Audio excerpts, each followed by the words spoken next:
Now, Governor Stitt did greenlight $23 million in ARPA funding for drought-stricken farmers and ranchers in Oklahoma. How will that money be allocated and who's eligible to receive it?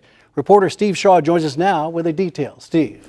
Rich, earlier this year, the state legislature set aside the first $3 million in drought emergency funding. A month ago, the governor declared an emergency and freed up $20 million more in federal pandemic relief funds that the state says will eventually get these farmers and ranchers. How about them Cowboys? For Kyle McNeff and his wife Heather, a little humor goes a long way. The McNeffs, his dad and his brother, have operated a large cattle ranch south of Mustang since 1993. He says he had a premonition in 2021. This year was going to be historically bad. And it just rolled and kept rolling into 22, and it just got progressively worse. We were blessed enough to put up a little hay to complement what we were able to carry over. And then it just, I wouldn't even know. It's been coming for a while. You could just feel it wasn't right. Drastic times call for drastic measures. 2 months ago, Kyle spent thousands of dollars to dig down below that pond that went dry back in August. It's one of 2 ponds that dried up on the McNeff's ranch for the first time since they bought the place 29 years ago. You get creative. You go ahead and you try to fence off different pastures, different ways. You try to rotate the animals a little bit more frequently. But then you better start looking for your feed sources. You better be looking for your hay, whatever feed you're planning on feeding. Then you're going to have to start selling cows or calves. And as hard as it was, the McNeffs had to sell part of their herd, which is a last resort.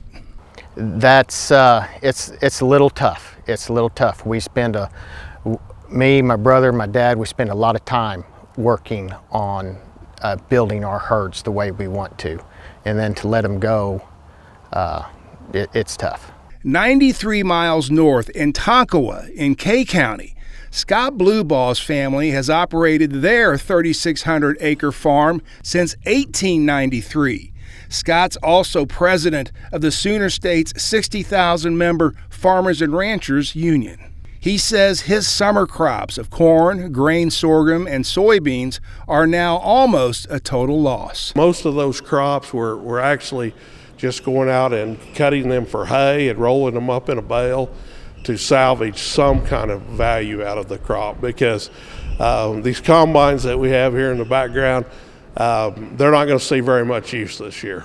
He says he planted 600 acres of winter wheat here 45 days ago with the intention of letting his calves graze on it. But no rain means nothing grows. Blueball says statistically, historically, these last 30 days are the driest Oklahoma has been in the last 100 years. And it's not just this part of the state that I live in, it's all over the state. And it's worse in some areas and maybe a tiny bit better in others. But this drought is in all 77 counties, and it is affecting everyone. Whether you're a crop farmer or a livestock farmer, it doesn't matter. This is a bad deal. He says it's drier now than it was during the Dust Bowl of the 1930s. Let that sink in. And be honest, we've been in this drought for probably 14 months now, and it has reached a level though today that is just devastating. Jan Lee Rowlett is Deputy Commissioner of Oklahoma's Department of Agriculture, Food and Forestry. She says the state legislature earlier this year set aside $3 million in pandemic relief to help farmers and ranchers with the drought. A month ago, the governor and the legislature agreed to add $20 million more to that effort. So are individual farmers and ranchers going to get this money? Yes, we are encouraging farmers and ranchers to reach out to their local conservation districts. There are 84 conservation districts across the state of Oklahoma. So there's one at least in every county. In some counties 2. So encouraging producers to reach out to their conservation districts where they can get information about how to apply. She says an emergency drought commission comprised of the Secretary of Agriculture, Food and Forestry, Executive Director of the Oklahoma Water Resources Board, and the Director of the Oklahoma Conservation Commission will decide who gets what and when. The Emergency Drought Commission will be meeting again next Monday on October 17th to talk more about what to do with the $20 million. We've been kind of working overtime to try to distribute the $3 million, and at the same time had seen the possibility of this additional $20 million. So they are still trying to kind of play catch up with the state legislature and the governor who appropriated and approved those dollars.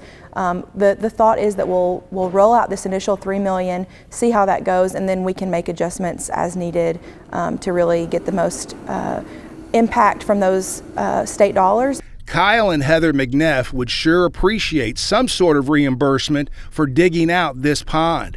It's the only reason these cows have water to drink.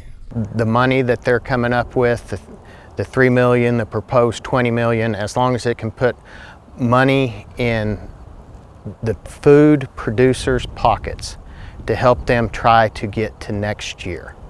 That's all that it's going to do, is to try to help us get to next year, because it's pretty dire right now. At Wednesday's gubernatorial candidate forum at the Petroleum Alliance in Oklahoma City, Governor Stitt said just a day earlier he relaxed weight restrictions that have hampered out-of-state hay from coming to these farms to feed these cattle around the Sooner State.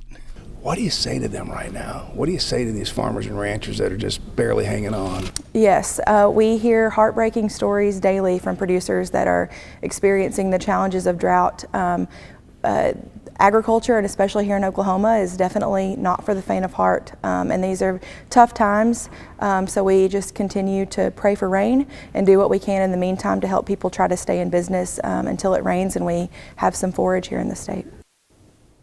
Kyle McNeff wants to make it abundantly clear there are many, many farmers and ranchers that are hurting. This help can't get to them soon enough.